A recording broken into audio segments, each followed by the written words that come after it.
Hope you're all fine. Today is lecture number 15, in which we will continue the chapter reproduction. Learning objectives of this chapters are pollination, definition of pollination, and self-pollination, cross-pollination, and in the last, role of pollen tube.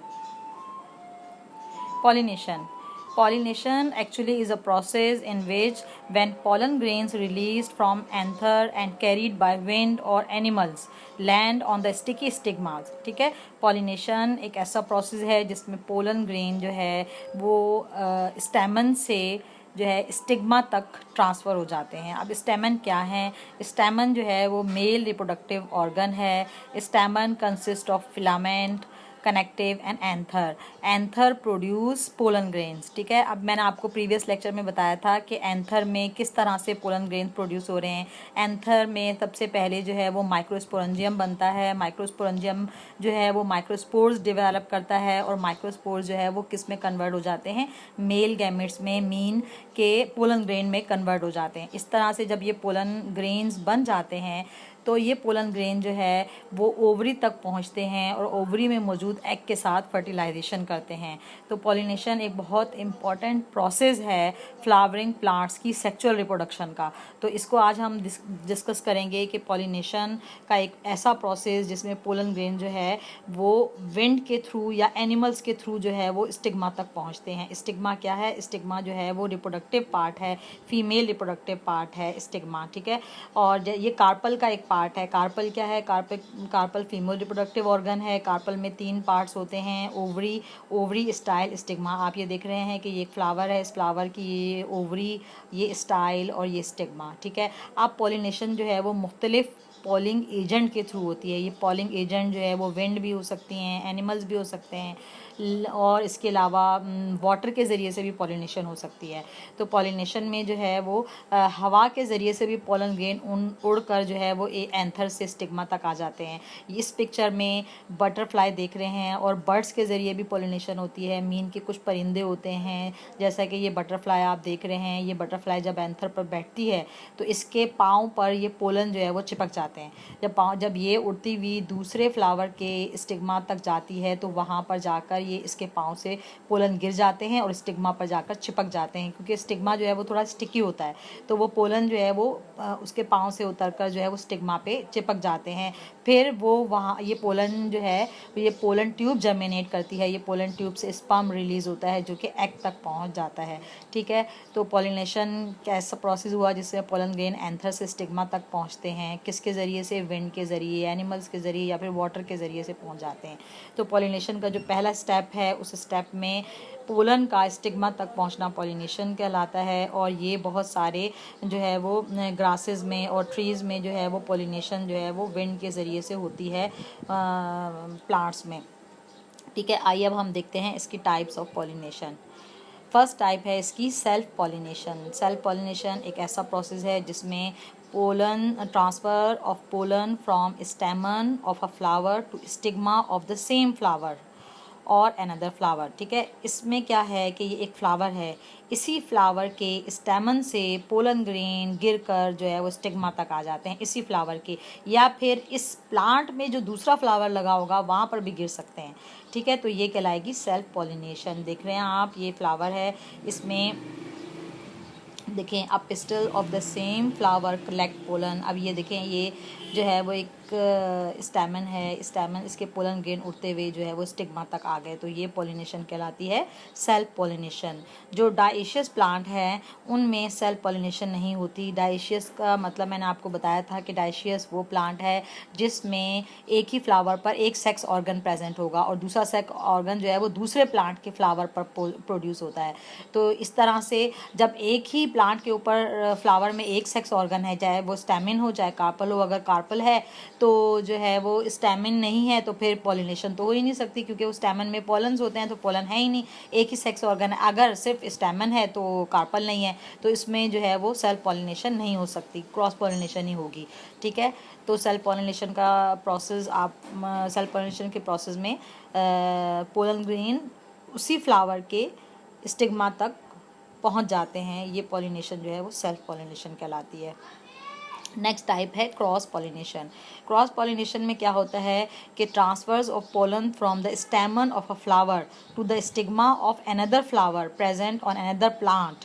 ठीक है, अब इसमें क्या है कि ये आप दो फ्लावर्स देख रहे हैं, ये दोनों फ्लावर्स अलग अलग प्लांट पर लगे हुए हैं। ठीक है, एक प्लांट पे जो फ्लावर लगा है इसके स्टेमन से पोलन ग्रेन ट्रांसफ़र होकर दूसरे प्लांट के फ्लावर के स्टिग्मा पर जाकर अटैच हो जाएगा, तो ये कहलाएगा क्रॉस पॉलिनेशन।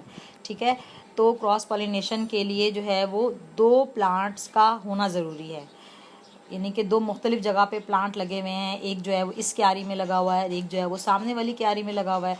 तो इस क्यारी में जो प्लांट है उसके पोलन्स जो है वो उड़कर जब दूसरे प्लांट के फ्लावर पर जाकर अटैच होंगे तो वो पॉलिनेशन जो है वो क्रॉस पॉलिनेशन कहलाती है। ठीक है, और क्रॉस पॉलिनेशन में दो प्लांट्स का होना इम्पॉर्टेंट ज़रूरी है। ठीक है, अब है रोल ऑफ पोलन ट्यूब। जब पोलन ग्रेन स्टिग्मा तक आ गए तो वहाँ से वो अपने स्पर्म रिलीज़ करेंगे।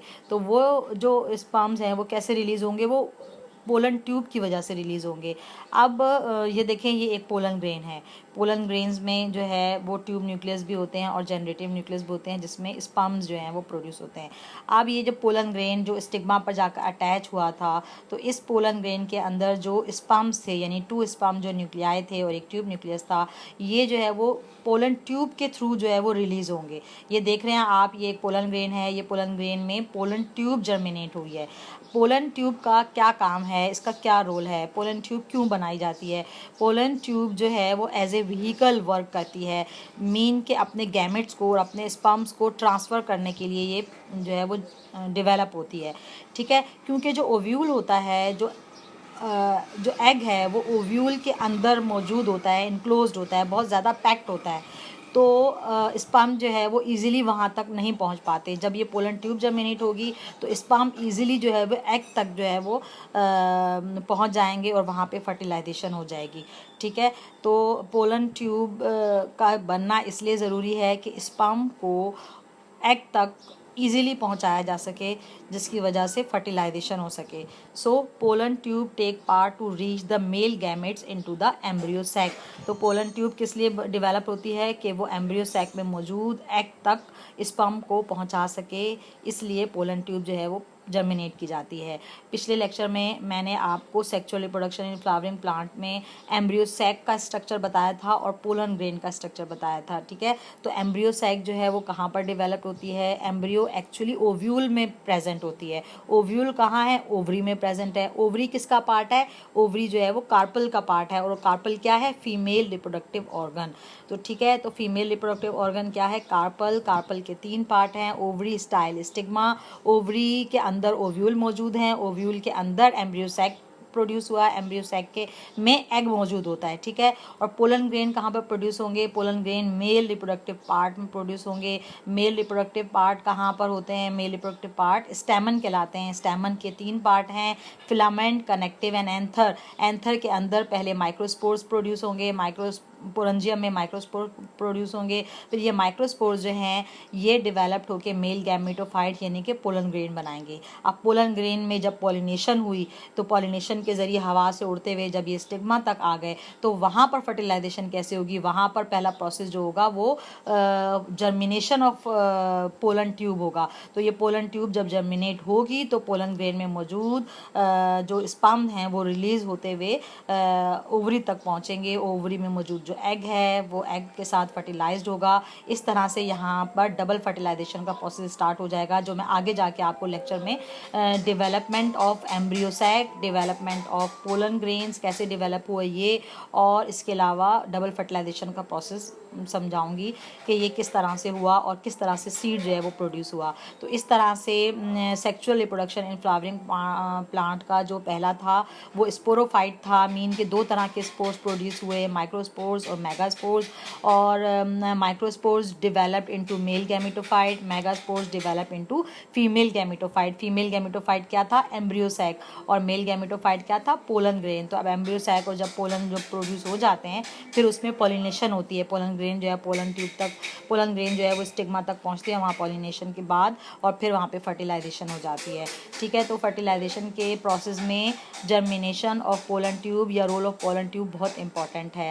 अभी यहाँ पर हमारा लेक्चर जो है ये कंप्लीट हुआ। आइए हम होमवर्क देखते हैं। इस होमवर्क में आपको पॉलिनेशन को डिफ़ाइन करना है, इसके अलावा इसकी दोनों टाइप्स को डिस्क्राइब करना है, और रोल ऑफ पोलन ट्यूब जो है वो आपने लिखना है। ठीक है, अब इंशाल्लाह ताला हम नेक्स्ट लेक्चर में डेवलपमेंट ऑफ एम्ब्रियो सैक और डेवलपमेंट ऑफ पोलन ग्रेन और डबल फर्टिलाइजेशन का प्रोसेस जो है वो समझेंगे। Okay, thank you.